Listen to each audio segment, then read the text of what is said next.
RVBN, the Rich Video Blog Network, home to weekly NFL predictions, top 10 list of everything and anything, great personality profiles, and a whole lot more. RVBN, the Rich Video Blog Network, Belleville, Massachusetts. Good afternoon, Facebook, YouTube, Twitter, and Google+. This is Rich again, back for your second video blog of the day for Thursday, November 10th, 2016, around 5:10 in the afternoon, Belleville, Massachusetts. It was a good day out today, sunshine. It was about 53, 54 degrees. Now it's dark out. Don't like it at before 5 o'clock, but you have to deal with it for a few months. Some news to report on the RVBN Newswire. The Atlanta Braves have signed pitcher R.A. Dickey to a one-year contract with a minimum base salary of $8 million. And the American East Conference has signed an 11-year deal with ESPN to broadcast all their women's and men's basketball game on ESPN3.com. There's going to be a section on ESPN3.com called AE on ESPN3. This is a good move by American East. And that's about it on news from the RVBN Newswire. Be back in a flash. Boom. Boom, boom, boom, boom, boom, boom, boom, boom, boom, boom, boom, boom, boom, boom, boom. I'm back. My second video blog subject of the day is about the game show dotto. Dotto was a game show that lasted approximately 8 months from January 6, 1958 through August 15th, 1958. It was on CBS Daytime, and they had a primetime version of dotto on NBC.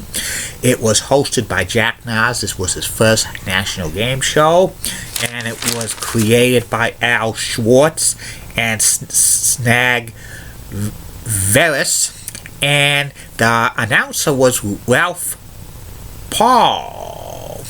And dotto was a combination of general knowledge questions and connect the dots, and each dot represented dots to connect a picture of a person. The gameplay was like this.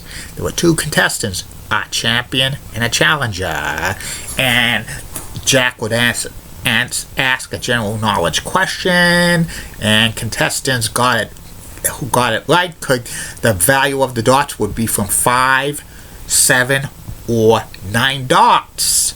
And they had a monitor with like the dots, which players, how the pitches were, but the contestants could not see the how the progress of their opponent was, and all of the dots were manually, because this was back in the 1950s. If it was today, it would be like technology based.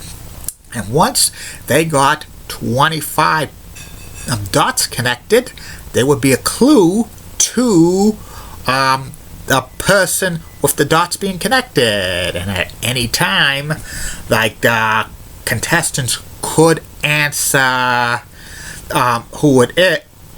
who the person is if they knew enough dots. If they got that right, then the challenger would only have one guess to guess who the dots were. If they got it right, then it would be a tie game, and it would continue. If the contestant got it right, and then the other contestant got it wrong, the game was over. If the contestant got it wrong, the other contestant if got it right, that would win the game, and the winner of the game would get how many points for like the dots unconnected. They would get paid up to a maximum of $50 with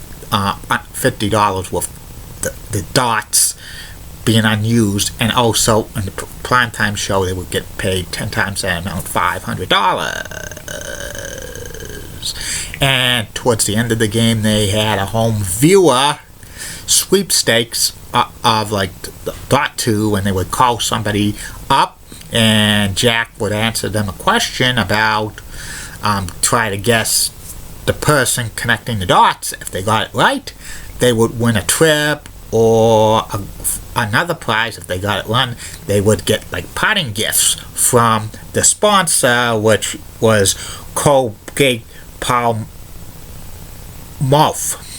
And dotto was very, very popular. In fact, it became the number one daytime game show.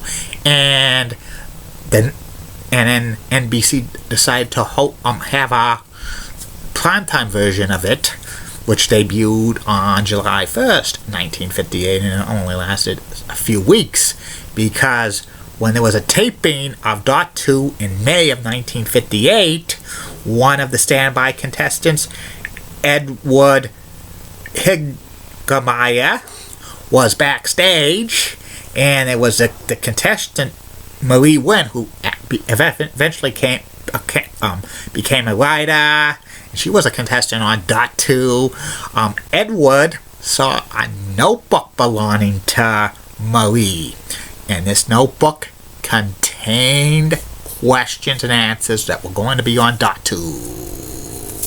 And for a few months, Edward kept the silence about that, but when dotto became a primetime hit, and it was a hit on daytime television, he had to go to the show's sponsor, which was Colgate Palmolive, and he told this around August of 1958, and then a few days later, Colgate Palmolive relayed the message to CBS, and CBS did a thorough investigation about the contestants being supplied the questions and answers on dotto, and because it was rigged. And this was around the time where a lot of game shows were rigged, like 21 and $64,000 question. CBS and NBC were very scared because they did not want dotto to continue and have be